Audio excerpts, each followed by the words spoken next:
उसने एक मांगने वाले को झट से कुछ निकाल कर दे दिया। मैंने कहा कि भाई देखभाल कर देना चाहिए, ये फ्रॉड लोग होते हैं और आम इंसान के जज्बा नेकी को एक्सप्लॉइट करते हैं। फरमाने लगे आपने वजह फरमाया, मैं पहले ऐसा ही करता था, फिर एक वाक़ये ने मेरी दुनिया बदल कर रख दी। मैं धर्मपुरा लाहौर में अपने घर से साइकिल पर निकला था कि ठेकेदार से अपने बकाया जात वसूल कर लूं।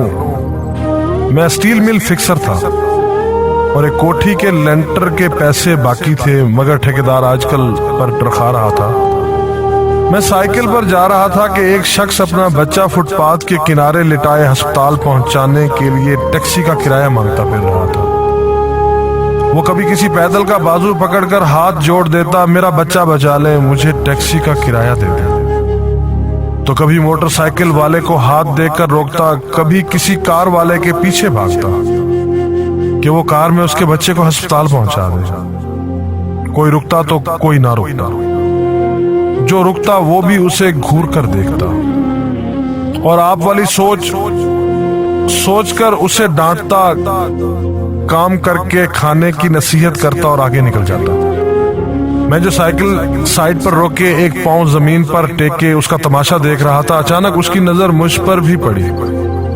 उसने मेरी साइकिल का हैंडल पकड़ लिया। भाईजान खुदा के लिए मेरे बच्चे की जिंदगी बचा ली, उसको सख्त बुखार है, आप नीचे उतरकर उसको देख तो लें, आपको यकीन आ जाएगा।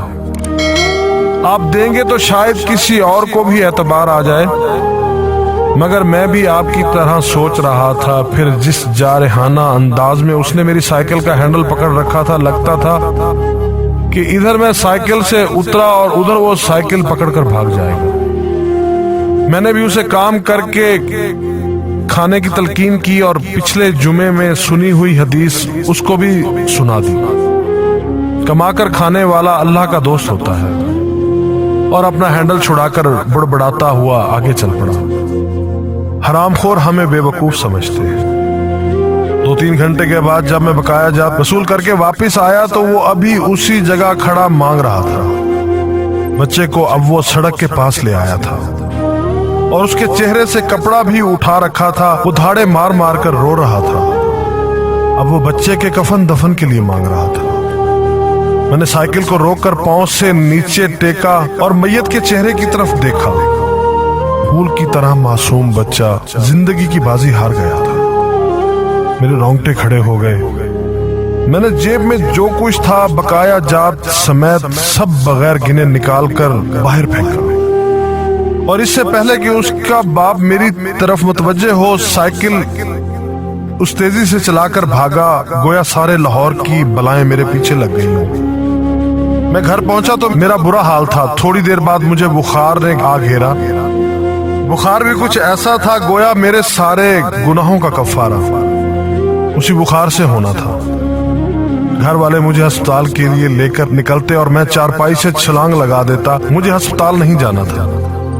मैं उसी बच्चे की तरह एड़ियां रगड़ रगड़ कर मरना चाहता था। 2-3 दिन के बाद बुखार को तो आराम आ गया, मगर मैं जहनी मरीज बन गया। मुझे लगता गोया मेरा अपना अकलौता बेटा जो 3री क्लास में पढ़ता था वो उस बच्चे के कफारे में मर जाएगा। मैंने बच्चे का स्कूल जाना बंद कर दिया। बीवी के बार बार इसरार के बावजूद मैं बच्चे को स्कूल तो क्या दरवाजा खोलने भी नहीं जाने देता था। 40 दिन गुजर गए थे और बच्चे का नाम स्कूल से कट गया था। वाइफ ने अपने भाई से बात की जो दुबई की कंपनी में कैशियर था। उसने मुझे बाहर बुलाने के लिए पासपोर्ट बनाने को कहा, मगर एक तो मैं शनाख्ती कार्ड भी पैसों के साथ निकालकर बच्चे की मैयत पर फेंक आया था। दूसरा, मैं खुद भी बच्चे को अकेला छोड़कर बाहर नहीं जाना चाहता था।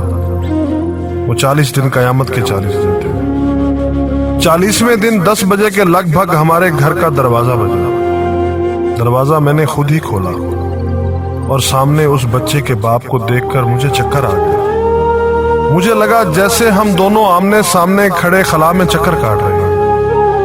दरमियान में बच्चे का चेहरा भी आ जाता। मेरी कैफियत से बेखबर उस बाप ने मुझे दबोच लिया और फूट फूट कर रोना शुरू कर दिया।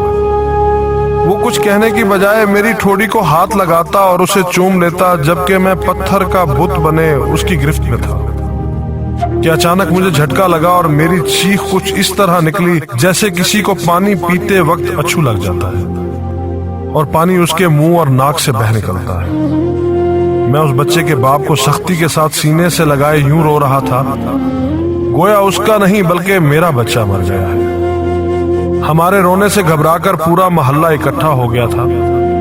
آہستہ آہستہ 40 دنوں کا غبار نکلا، اس کو میں گھر میں لے کر آیا۔ محلے والے بھی آ گئے تھے جنہوں نے اس آدمی سے بہت افسوس کیا۔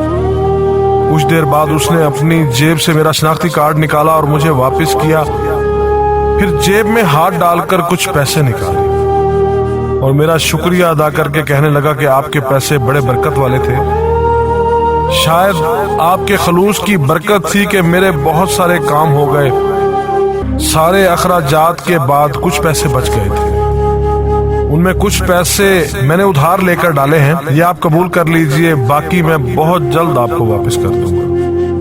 میں نے پیسے واپس لینے سے سختی کے ساتھ انکار کر دیا اور منت سماجت کر کے اسے پیسے رکھنے پر راضی کر دیا۔ اس کے بعد میں یہاں بطور اسٹیل فکسر آ گیا۔ میں جی جان سے کام کرتا تھا، چند ماہ میں ترقی کر کے فور مین بن گیا۔ 3 سال بعد میں نے سالے کی مدد سے اپنی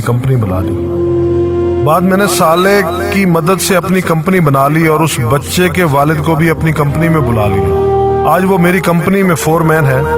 اس بچے کے بعد اللہ نے اس سے 2 بیٹوں اور 1 بیٹی سے نوازا ہے۔ میں اسے آپ سے ملواؤں گا، مگر اسے سائیکل والا قصہ مت بیان کیجیے۔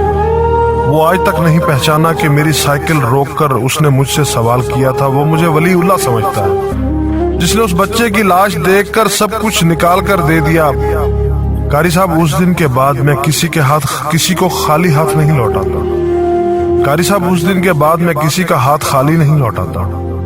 تھوڑا سا دینے سے نہ وہ امیر ہوتا ہے اور نہ میں غریب ہوتا ہوں۔ بس دل کو تسلی ہوتی ہے کہ میں اس بچے کا خون بہا ادا کر رہا ہوں۔ رہ گئی لوٹنے کی بات تو قاری صاحب، ہمیں کون نہیں لوٹتا؟